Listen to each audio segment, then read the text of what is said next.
Hello everyone, welcome to my YouTube channel. আজকে আমরা দেখব অ্যাডোবি ফটোশপের ইউজার ইন্টারফেস পরিচিতি।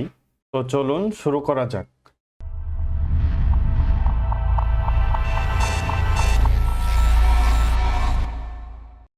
তো প্রথমেই আমি অ্যাডোবি ফটোশপ ওপেন করে নিচ্ছি।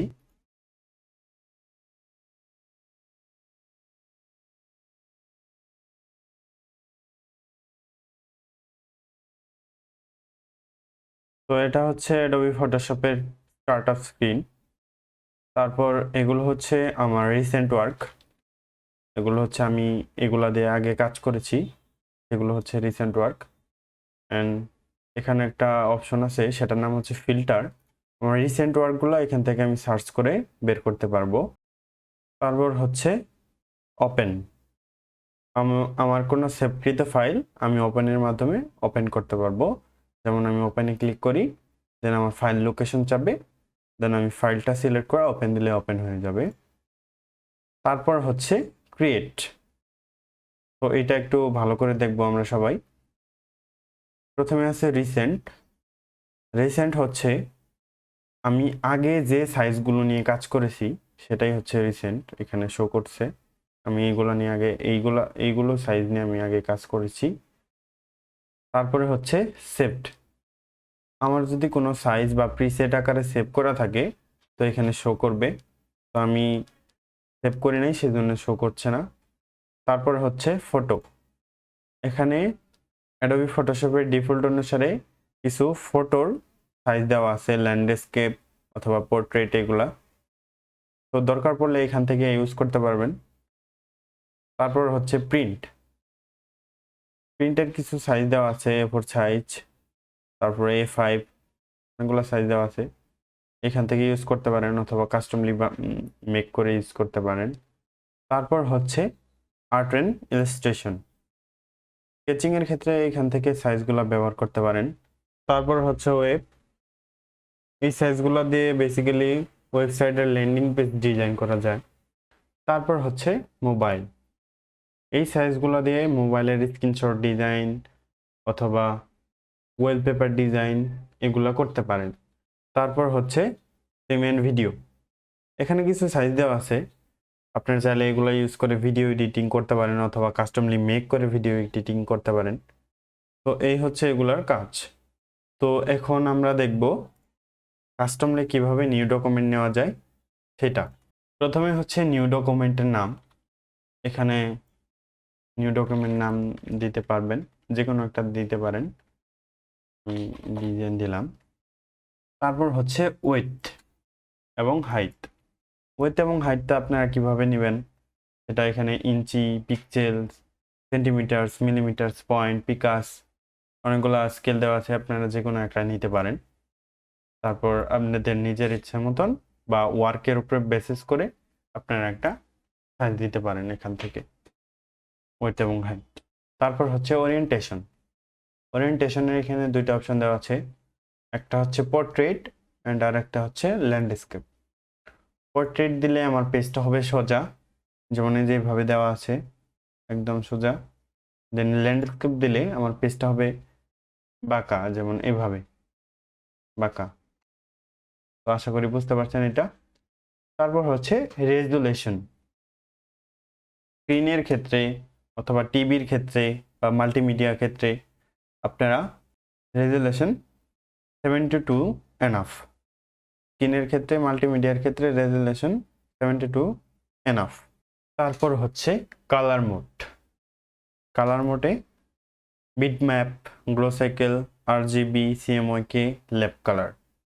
তো এগুলোর মধ্যে আমরা দুইটা দেখব, একটা হচ্ছে আরজিবি কালার আর একটা হচ্ছে সিএমওয়াইকে কালার। আর ওইগুলা আমরা পরবর্তী ক্লাসে আলোচনা করব। তো প্রথমেই দেখব RGB colour. RGB means red, green, blue. মানে রেড, গ্রিন, ব্লু এই তিনটা সমন্বয় হচ্ছে আরজিবি কালার। এটা হচ্ছে ওয়েব এলিমেন্ট, স্ক্রিন, টিভি ইয়া মাল্টিমিডিয়া এগুলোর ক্ষেত্রে ইউজ করা হয় আরজিবি কালার। তারপর হচ্ছে CMYK colour. Basically this colour is print element, এটা প্রিন্টের জন্য ব্যবহার করা হয়। CMYK means cyan, magenta, yellow or black. এটা প্রিন্ট এলিমেন্ট, প্রিন্টের ক্ষেত্রে এই কালারটা ব্যবহার করা হয়।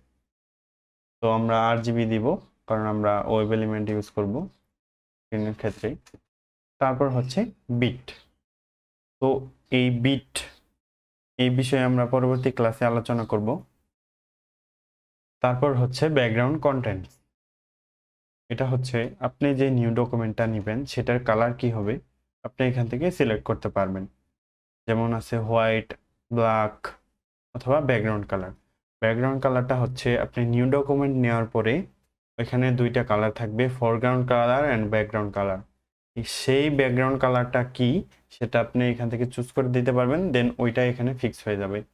দেন নিউ ডকুমেন্ট নিলে সেই কালারটাই আসবে, অথবা আপনি এখান থেকে কাস্টমলি আপনার পছন্দের কালারে আপনি ডকুমেন্টটা নিতে পারবেন। তারপর হচ্ছে অ্যাডভান্সড অপশন। এগুলা বিষয় নিয়ে আমরা পরবর্তী ক্লাসে আলোচনা করব। তো এখন আমরা ক্রিয়েট ক্লিক করি। তো ক্রিয়েটে আসার পরে একটা পেজ আমার ক্রিয়েট হলো। তো এইখানে ইন্টারফেসগুলো আমরা দেখব কোনটার নাম কি।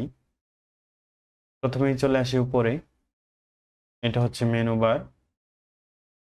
তার নিচে এই লাইনটাকে বলে অপশন বার অথবা কন্ট্রোল প্যানেল। তারপরে এটা হচ্ছে ডকুমেন্ট ট্যাব। তারপরে এটা হচ্ছে ডকুমেন্ট ট্যাব, এটা হচ্ছে হরিজন্টাল রুলার এবং এটা হচ্ছে ভার্টিক্যাল রুলার। তারপরে বাম পাশে দেখতে পাচ্ছি এগুলো হচ্ছে টুলস বার, এগুলো হচ্ছে টুলস বার। তারপর নিচে এটা হচ্ছে জুম লেভেল। আপনারা চাইলে এইখান থেকে জুম ইন জুম আউট করতে পারবেন। এখানে 100% দেওয়া আছে, আপনি চাইলে এখানে 200 দিয়ে ইন্টার দিলেই 200% জুম হয়ে যাবে, অথবা আবার 100 দিয়ে ইন্টার দিলেই 100% জুম হয়ে যাবে। এখান থেকে আপনারা জুম করতে পারবেন, অথবা এইখানে আসার পরে কিবোর্ডের কন্ট্রোল বাটন হোল্ড করে রাখলে এখান থেকে আপনারা পেনিংয়ের মাধ্যমে জুম ইন জুম আউট করতে পারবেন। ওকে, আশা করি বুঝতে পেরেছেন। তারপর হচ্ছে স্ট্যাটাস বার। এটা হচ্ছে ডকুমেন্টের ইনফরমেশন এখানে শো করবে। এখানে এখানে লেফট ক্লিক প্রেস করে হোল্ড করে রাখলে ওয়েট, হাইট, চ্যানেল, রেজুলেশন এগুলা শো করবে, ডকুমেন্টের ইনফরমেশনগুলা। তারপর হচ্ছে হরিজন্টাল স্ক্রল বার। স্ক্রলিং এর মাধ্যমে ডান পাশে বাম পাশে নিয়ে নিয়ে যেতে পারবেন। তারপর হচ্ছে ভার্টিক্যাল স্ক্রল বার, উপরে নিচে করতে পারবেন। তারপর হচ্ছে লেয়ার প্যালেটস, এটাকে লেয়ার প্যালেটস বলে।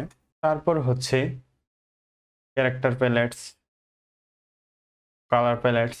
আমি এগুলোকে কোলাপস করে রেখেছি, আপনাদের ক্ষেত্রে এরকম নাও আসতে পারে, আপনাদের ক্ষেত্রে এরকম আসতে পারে। তো নো প্রবলেম, কোনো সমস্যা নাই, আশা করি বুঝতে পারবেন। এটা হচ্ছে layer pallets, properties pallets, colour pallets. তো আমি আমার সুবিধার্থে আমি এরকম করে কাস্টমাইজ করে রেখেছি। তো এই হচ্ছে ফটোশপের ইউজার ইন্টারফেস। পরবর্তী ক্লাসে আরো কিছু জানতে পারবেন, সাথেই থাকুন। ধন্যবাদ।